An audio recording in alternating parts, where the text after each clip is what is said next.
성경 봉독 드리겠습니다. 사도행전 26장 24절에서 29절까지 말씀드리겠습니다. 바울이 이같이 변명하매 베스도가 크게 소리내어 이르되 바울아 내가 미쳤도다.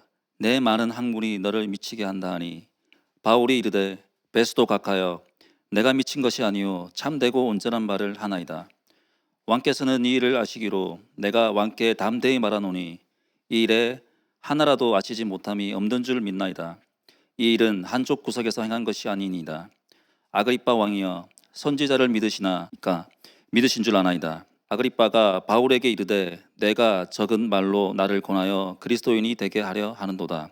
바울이 이르되 말이 적으나 많으나 당신뿐만 아니라 오늘 내 말을 듣는 모든 사람도 다 이렇게 결박된 것 외에는 나와 같이 되기를 하나님께 원하나이다 하니라. 아멘. 제가 오늘 설교 준비하면서 제목을 썼는데 제목을 보내면서 좀 두려웠습니다. 내가 미쳤도다라고 이렇게 하나님 말씀에 써 있는 그대로 보내드렸는데 혹시 마음 상하시는 분이 계실까봐 제가 강지현 목사님한테 카톡으로 이렇게 썼어요.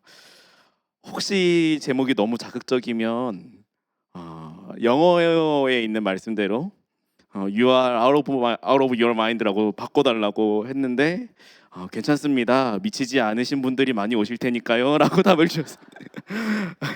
좌우에 계신 분과 이렇게 한번 인사해 보시죠. 미치지 않아 주셔서 감사합니다. 네. 우리는 가끔 미쳤다라는 말을 종종 사용합니다. 이 미쳤다라는 말의 첫 번째 뜻은 국어사전에 보니까 정신에 이상이 생겨 말과 행동이 보통 사람과 다르다라고 이야기를 하고 있습니다. 아마도 되게 정신병에 걸려 있는 것을 낮잡아 표현하는 표현이 미쳤다라는 표현인 것 같아요. 그리고 또 두 번째 뜻이 무엇이냐면 특별한 병에 걸리지 않았더라도 상식에서 벗어나는 행동을 한다, 이것을 미쳤다라고 표현한다라고 사전에는 쓰여져 있습니다. 오늘 우리가 읽은 이 말씀 속에서도 이 표현을 발견할 수가 있죠. 미쳤다라는 표현을 발견할 수 있습니다. 사도 바울의 어떤 모습이 이방인의 눈에는 미친 것처럼 보였을까? 또 그것이 오늘을 살아가고 있는 우리들에게는 어떤 의미가 있을까에 대해서 오늘 같이 함께 좀 살펴보려고 합니다.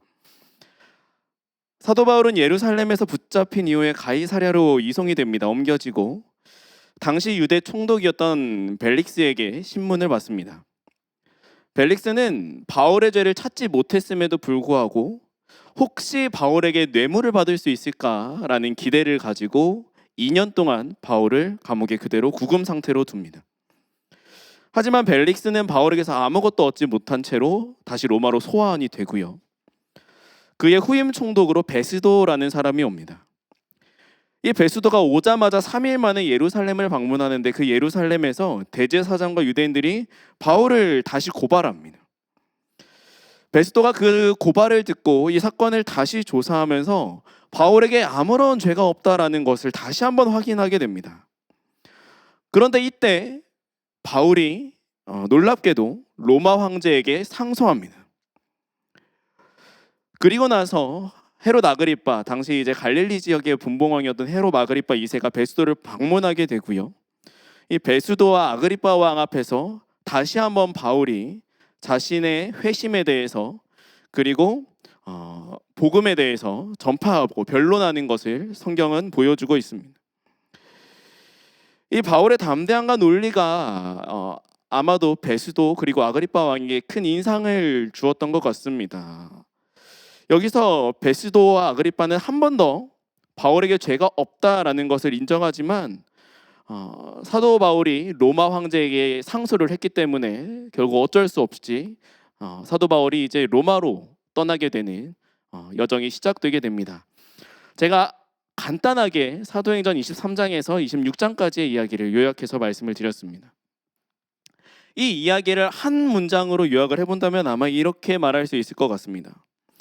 바울의 무죄가 입증되었지만 바울은 황제에게 상소하여 로마로 향하게 되었습니다 라고 요약할 수 있을 것 같아요. 아주 이상한 이야기입니다. 상식적으로 납득할 수 없는 이야기입니다. 바울은 두 총독과 한 명의 왕 앞에서 죄가 없다라는 것을 거의 입증받았습니다. 무죄가 거의 확실시 되었습니다. 이제 재판이 그렇게 무죄로 종결되기만 하면은 그럼 끝나는 것인데, 자유롭게 석방되는 것인데, 상식적으로 누가 피고의 위치에서 죄의 혐의를 거의 벗었음에도 불구하고 상소하여 그 재판을 더 이어가려고 하겠습니까? 물론 사도 바울의 입장에서는 로마 황제 앞에 가서 복음을 전해야 하겠다라는 그 사명이 있었기 때문에, 하나님께서 사도 바울에게 너가 로마에 가서 황제 앞에 서야겠다고 말씀하셨기 때문에 사도 바울은 사명감을 가지고 했겠지만, 베스도의 입장에선 이거는 정말 납득할 수 없는 이상한, 상식적이지 않은 일이었을 겁니다. 여기서 제가 한 가지 퀴즈를 여러분들께 내볼게요. 오늘 이 이야기 속에서 가장 난처한 사람, 난처한 입장에 있는 사람을 한번 골라보십시오. 객관식입니다. 1번 사도 바울, 2번 유대인과 대제사장, 3번 총독 베스도. 누굴까요? 누가 제일 난처한 입장에 지금 처해 있는 사람일 것 같습니까? 제 생각에는 아마 베스도였을 것 같습니다. 앞선 총독 벨릭스도 무죄를 확인했고요. 베스도 같은 경우에는 바울에게 2번의 변호를 들었음에도 아무런 죄를 입증할 수가 없었습니다. 그런데 바울은 황제에게 재판을 받겠다고 이야기합니다. 상소하겠다고 이야기합니다. 그래서 그 편지를 써서 황제에게 보내야 되는데 뭐라고 써야 될까요? 죄가 없는데 상소를 하는 이 상황에서 죄목을 쓸래야 쓸 수가 없는 이 베스도의 입장이 얼마나 난처했을까 라는 상상도 한번 해볼 수 있는 것 같습니다. 한편 베스도가 이전 총독 벨릭스에 대해서도 아마 알고 있었을 겁니다. 벨릭스는 악명이 있었습니다. 부패하고 굉장히 나쁜 총독으로 유명했는데, 그가 아무런 죄가 없는 바울을 2년 동안 그냥 감옥에 가둬두었다. 벨릭스가 사도 바울에게 뇌물을 받지 못했구나. 로마 시민권을 가지고 있을 정도라면 아마도 재산이 있었을 거라고 생각을 했을 것 같아요. 그런데도 뇌물을 주지 않고 2년 동안 그냥 감옥 안에 가만히 있었다면 이 바울이라는 사람에 대해서 도무지 상식으로 이해할 수 없는, 죄가 없는데 왜 감옥에 갇혀 있어요? 베스도 입장에선 이 모든 정황들이 아마 이해가 하나도 되지 않았을 겁니다. 그런데 갑자기 대제사장과 유대인들이 이 사람을 다시 막 고발을 하고, 아무리 찾아도 죄가 보이지 않고, 풀어주려고 하니까 로마로 가야겠다고 떼를 쓰고, 심지어 그 변호의 내용을 들어보면 로마인의 상식으로는 이해할 수 없는 이야기들을 또 하죠. 부활에 대한 이야기를 하고요. 그리고 그 부활한 사람을 자기가 만났다라고 이야기를 또 하고요. 근데 바울이 이것을 차분하게 얘기 안 했을 것 같아요. 제 생각에는 아주 열과 성을 다해서 막 토하듯이 이야기를 했을 것 같습니다. 열변을 토했을 것 같아요. 이런 바울의 모습을 보면, 그 바울의 어떤 배경을 모르고 바울을 본다면 베스도는 충분히 이렇게 이야기할 수 있었을 것 같습니다. 이 사람 진짜 미친 사람이구나. 그래서 결국 우리가 오늘 이 사도행전 26장 24절에서 읽은 대로 베스도는 바울을 향해 소리칩니다. 네가 미쳤구나 라고 소리칩니다. 네 많은 학식이 네를 원어 그대로 이야기하면 광기로 몰아붙이고 있구나 라고 이야기를 하고 있습니다. 여러분, 간단하게 제가 성경의 이야기를 설명을 드렸고 제가 상상력을 조금 가미를 했는데,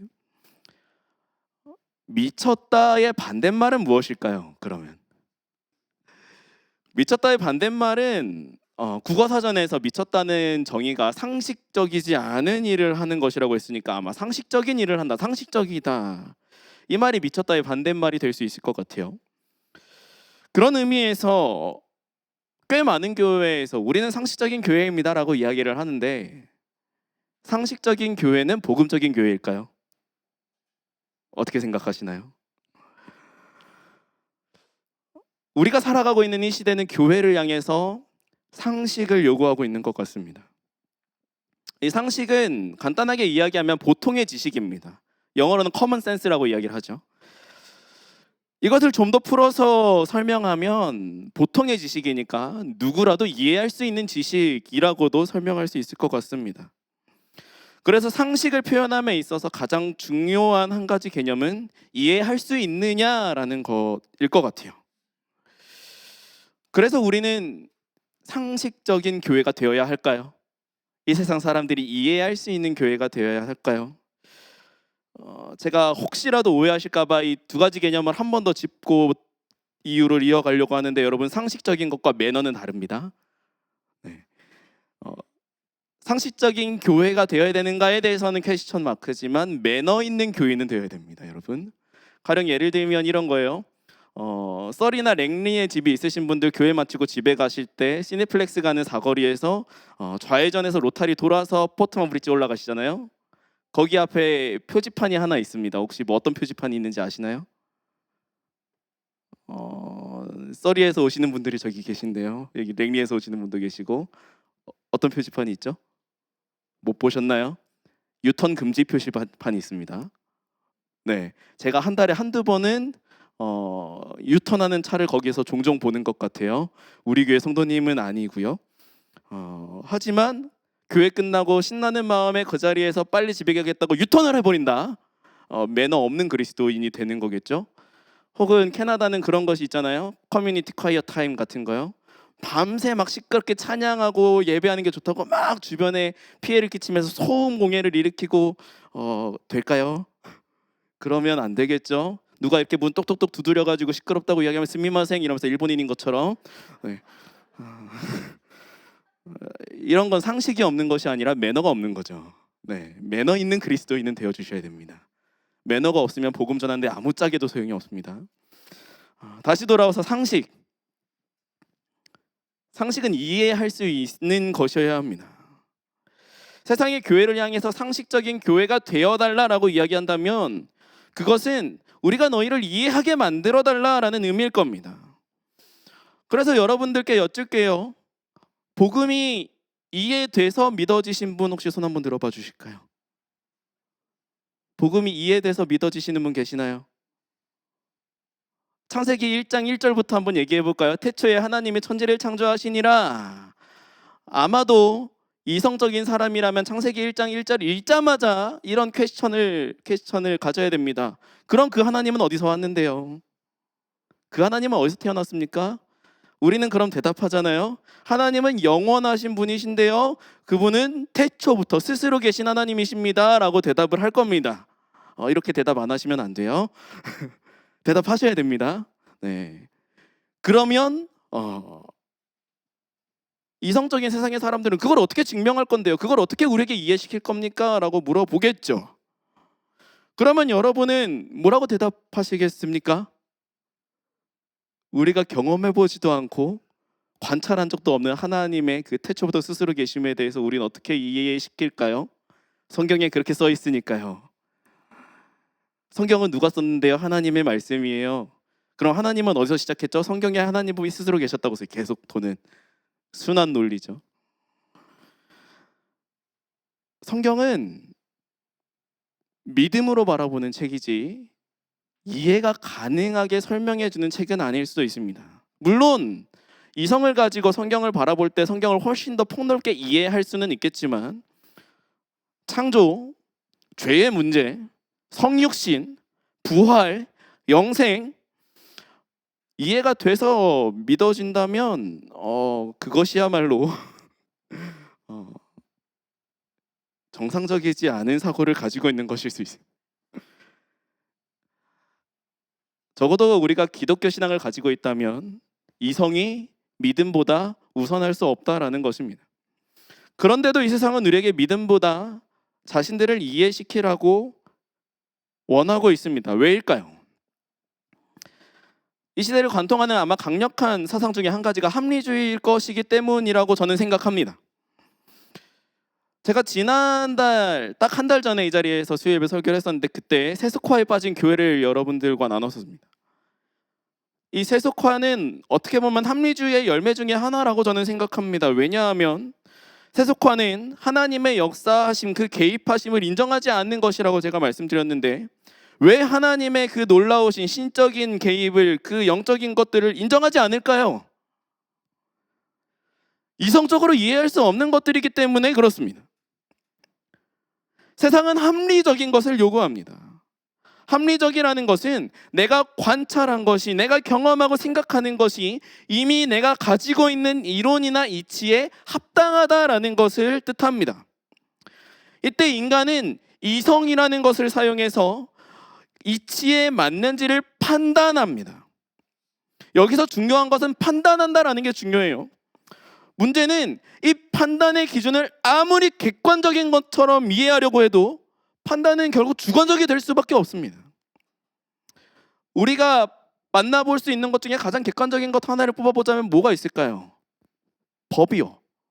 법은 그래도 객관적이지 않습니까? 그런데 예전에 그 한국 드라마 중에 이상한 변호사 우영우라는 드라마가 있었습니다. 혹시 보신 분 계신가요? 제가 이 드라마에서 굉장히 감명 깊게 들은 대사 한 가지가 있는데 이런 대사를 해요.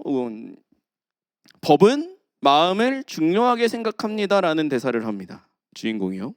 어떤 마음을 가지고 있느냐에 따라서 똑같은 일을 저질렀음에도 죄목이 다르게 적용될 수 있다라는 거예요. 살인미수가 될 수도 있고 과실치상이 될 수도 있다라는 겁니다. 어떤 마음을 가지고 있느냐에 따라서요. 이걸 잘 활용하면요, 억울한 사람을 구해낼 수도 있겠지만 잘못 활용하면 아주 나쁜 짓을 하고도 교묘하게 빠져나갈 수도 있습니다. 우리가 가장 객관적인 판단의 기준이라고 생각하는 법도 모든 것을 커버할 수 없다는 걸 보여줍니다. 어떤 판단도 완전히 합리적이고 완전히 객관적일 수 없습니다. 그래서 합리적이라는 이 말에는 함정이 있어요. 세상이 교회를 향해 복음에 대해 합리성을 요구한다면 그것은 단순하게 그냥 너희가 믿는 그 믿음에 대해서 나를 이해시켜봐 라고 이야기하는 것이 아닙니다. 그것은 교회가 가지고 있는 너희의 그 가치 판단 기준을 세상의 판단 기준에 맞추라는 거예요.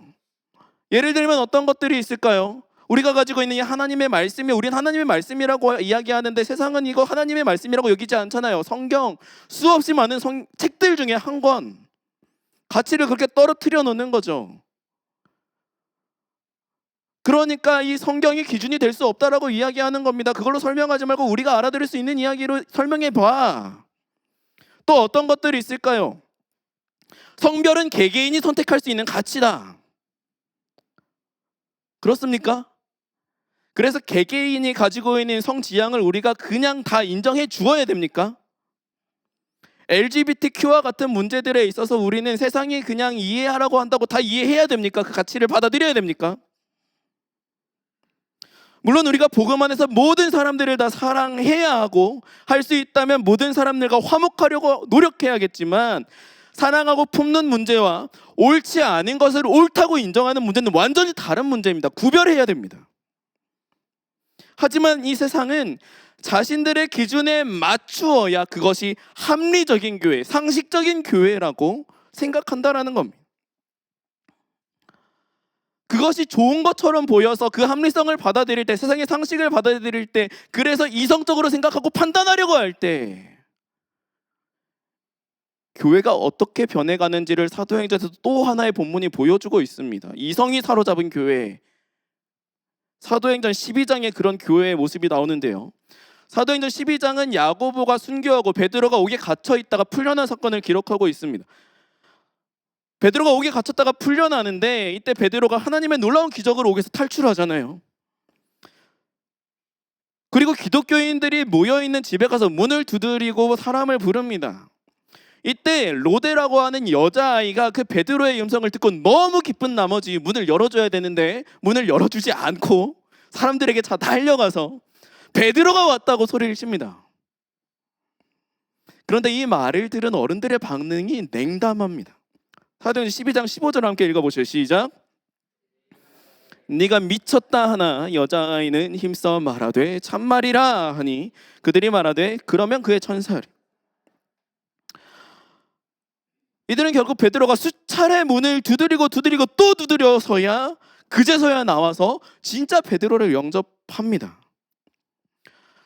이 사건에 더 심각한 문제가 있는데요. 그것이 무엇이냐면 사도행전 12장 5절과 12절에 나옵니다. 한번 읽어보죠. 이에 베드로는 옥에 갇혔고 교회는 그를 위하여 간절히 하나님께 기도하더라 하는 요한의 어머니 마리아의 집에 가니 여러 사람이 거기에 모여 기도하고 있더라.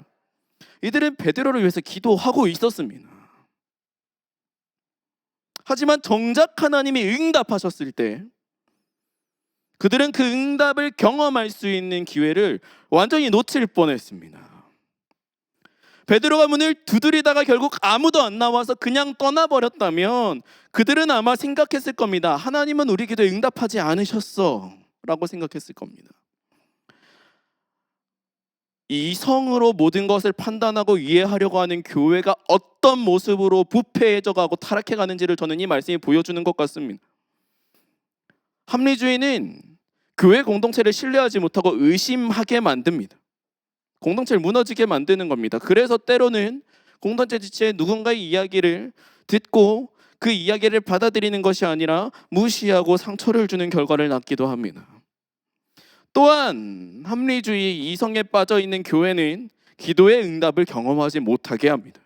하나님의 능력을 부인하며 공동체 구성원의 목소리를 무시하는 모습, 이것이 복음의 가치보다 이성적이고 합리적이고 상식적인 것을 우선하는 교회의 병폐라는 겁니다. 세상은 오늘 우리에게 이야기합니다. 요구합니다. 합리적인 교회가 되어달라고, 상식적인 교회가 되어달라고 요구합니다. 너희가 믿느냐, 믿음이 있느냐, 그렇다면 그 믿음을 나에게 이해시켜봐라, 이성적으로 설명해봐라. 또 어떤 사람들은 그 합리주의에 물들어서 교회 안에 있는 서로를 향해 종종 이야기합니다. 너가 했던 그 경험은 내가 도무지 이해할 수가 없다, 인정할 수가 없다. 우리가 이성을 가지고 하나님의 성경을 더 깊이 바라보는 것은 우리가 취해야 될 자세이지만, 모든 것을 합리주의로 나의 이성으로 재단하고 판단하고 규정 지어버리는 것은 경계해야 합니다. 이성적인 생각을 갖다 버리라는 것이 아니라 생각하지 말고 신앙생활을 하라는 것이 그런 것이 아니에요. 주의 말씀을 읽고 생각할 때는 묵상하며 생각하며 사력 있게 행동해야 합니다. 하지만 그 생각이 복음을 세상의 이론에 짜맞춰서 복음을 자르고 재단에서 맞추란 얘기가 아니라는 겁니다. 교회 안에 누군가를 나의 생각으로 짜맞춰서 이것만 그리스도인이야 라고 가스라이팅해서도 안 된다라는 뜻입니다. 세상의 그 어느 것도 교회의 기준이 될 수 없습니다. 나의 기준을 절대화하는 것은 너무도 위험한 겁니다. 우리에게 있어서 절대적인 것은 단 한 가지인데, 그것이 무엇이냐면 예수 그리스도입니다. 이 고백을 입에 담는 것, 세상이 이해할 수 없을지라도 나에겐 오직 예수 그리스도, 오직 예수 그리스도, 오직 예수 그리스도만을 입에 담는 이 고백이 베스도 앞에서 미쳤다라는 소리를 들으면서도 담대히 복음을 붙잡았던 바울의 모습을 본받는 신앙일 것입니다. 이제 말씀을 맺겠습니다. 흥미롭게도 이 한국어에서 미치다라는 단어에는 전혀 다른 또 하나의 의미가 있습니다. 그것은 다다르다라는 의미입니다.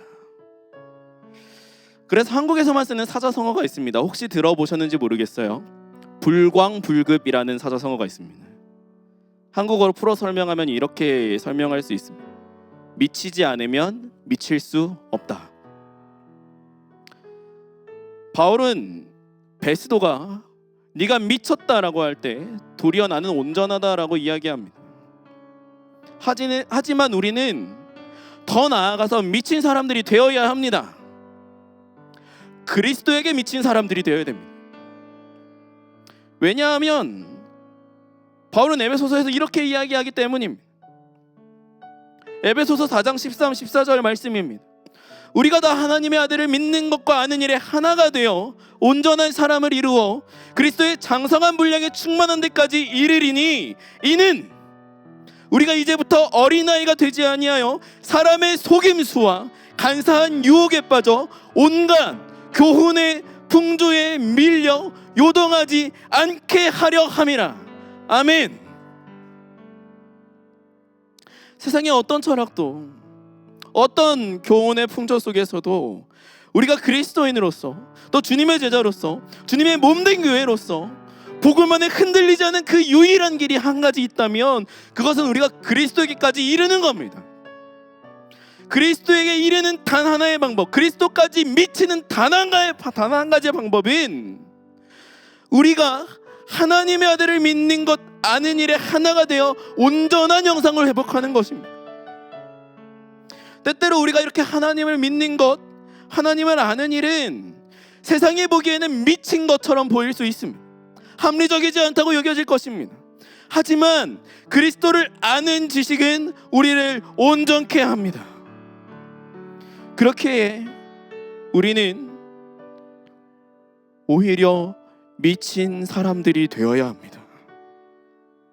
상식을 뛰어넘어 이해되지 않는 하나님의 아들에게 미칠 때 비로소 우리는 온전한 사람이 되어 그리스도에게까지 미칠 수 있습니다. 그리스도에게까지 다다를 수 있는 겁니다.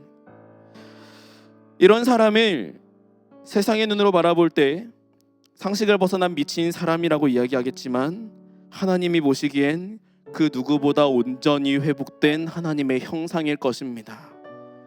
그리고 히브리서는 이런 사람을 세상에 감당하지 못한다라고 이야기합니다.